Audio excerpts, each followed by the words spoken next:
Desde que aquel acontecimiento marcara su vida, Martín pasó por 14 operaciones, 7 de ellas a vida o muerte.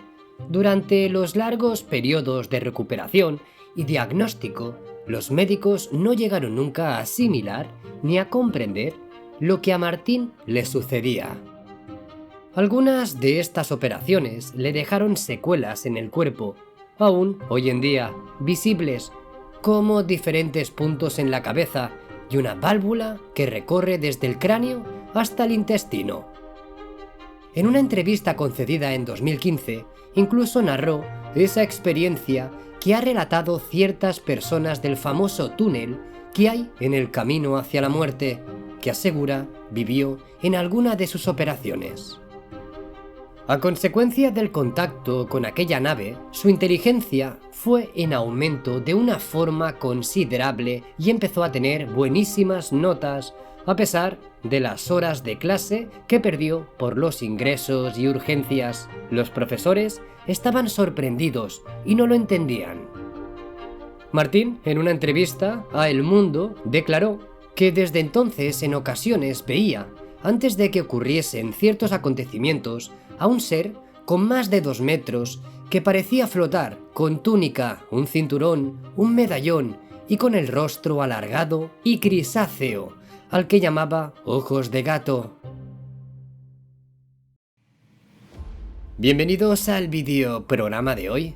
Valladolid, Tordesillas, 1 de octubre del año 1977. Ese día, Martín Rodríguez, de 7 años, finalizó sus clases y regresó a casa. Como de costumbre, nada más llegar, agarró su merienda y salió corriendo a jugar con sus amigos. Comenzó la tarde con ellos jugando al bote, una especie de escondite en el que solo hay que buscar un lugar para que no te encuentren. Martín, junto con su fiel amigo Fernando, corren como locos en busca de un escondite en el que no se les puedan encontrar. Corren tan alocados y despistados que se alejan por mucho del lugar donde se encuentran, llegando casi a las afueras del pueblo, cerca de un viejo corral abandonado. Mientras caminan rodeando el muro de adobe que circundaba la construcción, Martín agarra de manera instintiva una piedra del suelo y la lanza por encima de la tapia. Casi instantáneamente oyen un estruendo sonido metálico que parecía provenir del otro lado del muro. Vencidos por la curiosidad propia de su edad y queriendo saber qué provocó aquel extraño ruido, deciden aprovechar que la valla de la casa está derrumbada para entrar y echar un ojo. Atardecía y era un lugar casi cerrado, por lo que estaba muy oscuro. Avanzan por el interior hasta acercarse al lugar en el que la piedra había caído. Cuando cruzan el umbral de una vieja puerta, los pequeños empiezan a percibir que algo resplandece al fondo, junto a la pared. Una misteriosa luz ilumina esa parte del corral. Absortos y sin poder creerlo, alzan la vista y ante ellos observan un enorme objeto que parecía de metal. Tenía el aspecto de una viga, parecía estar posado sobre 3 patas y era tremendamente luminoso. Estaba a solo unos metros de ellos. De lo que parecía ser una aeronave, emanaba luces de muy diferentes colores, montando el conjunto una escena que causa en Fernando un miedo incontenible, mientras que a Martín lo deja fascinado. La nave medía 3 metros de altura por 2 de ancho y empezó a emitir un sonido ensordecedor. El extraño artefacto se componía de 2 enormes escotillas, de las cuales irradiaban luces de colores rosas y azules. En medio del aparato metálico se apreciaba una puerta cerrada. Martín y Fernando percibieron un denso humo blanco proveniente de un tubo que formaba parte de uno de los lados del aparato. 3 enormes patas en zig-zag soportaban todo el peso del aparato. En ese mismo momento, el sonido emitido por la nave comienza a hacerse cada vez más agudo e intenso, y el conjunto de luces va cambiando, adquiriendo otros colores. El aparato se eleva sobre su eje y flotando en el aire deja ver unos grandes pinchos que antes estaban bajo tierra. Martín, un chico travieso y nervioso, no puede evitar curiosear y querer averiguar de qué se trata, y se aproxima al objeto. En ese momento, un potente haz de luces combinado emana del dispositivo e impacta en el vientre de Martín. El niño siente que le quema, que le abrasa, provocando en su cuerpo sudores, palidez en su cara y tal pérdida de audición que le es imposible oír los gritos de su amigo Fernando. Durante unos segundos, el haz luminoso continuó impactando en Martín, que, con sus pupilas ya dilatadas, acabó por desplomarse en el suelo. En ese preciso instante, el destello luminoso cesó y el dispositivo inició un vertiginoso ascenso hacia él hasta perderse en el cielo. En el lugar permanecen Martín, inconsciente en el suelo, y Fernando, aterrorizado e impotente. Fernando entonces corre en busca de ayuda al barrio. Inmediatamente algunos vecinos van al corral para rescatar a Martín. Cogen en brazos al pequeño y lo llevan a su casa.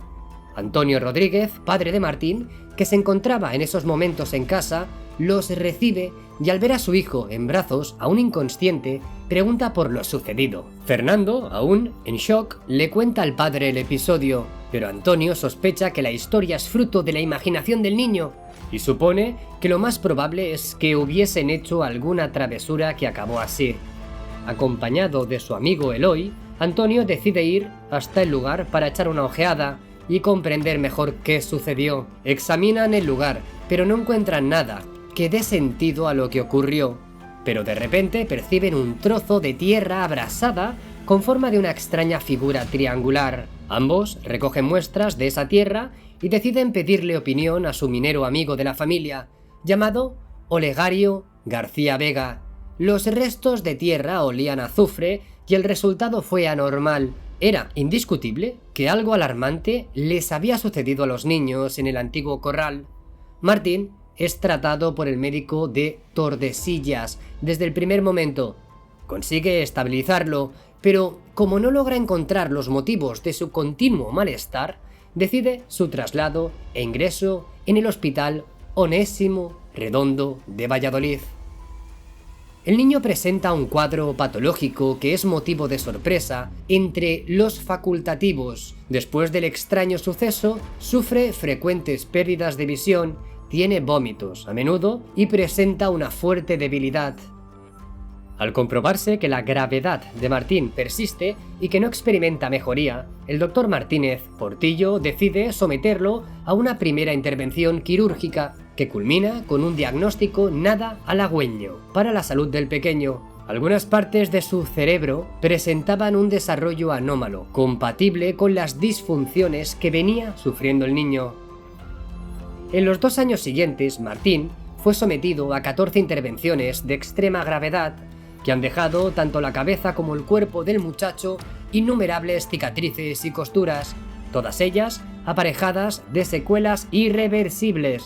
Incluso se le tuvieron que implantar diversas válvulas artificiales para realizar las funciones vitales que no podía realizar con normalidad. Tan solo fue que transcurrido mucho tiempo que poco a poco comenzó a normalizar su vida. Martín volvió a su colegio, a sus juegos, a su rutina. Nada parecía haber cambiado, pero realmente Martín ya no era el mismo. Siempre había sido un estudiante normal, aunque tenía mayor dificultad en las matemáticas. Era un alumno que sacaba adelante las asignaturas. Eso había cambiado. Sin embargo, y repentinamente Martín Rodríguez empezó a dar atisbos de unas capacidades de retención memorística y de una habilidad para las relaciones lógicas muy superior a lo que siempre había demostrado. Comenzó a interesarse por el dibujo, la poesía, la escultura y las matemáticas. Sus profesores, asombrados, no podían creer lo que ocurría. La transformación que el niño experimentó fue del todo inexplicable.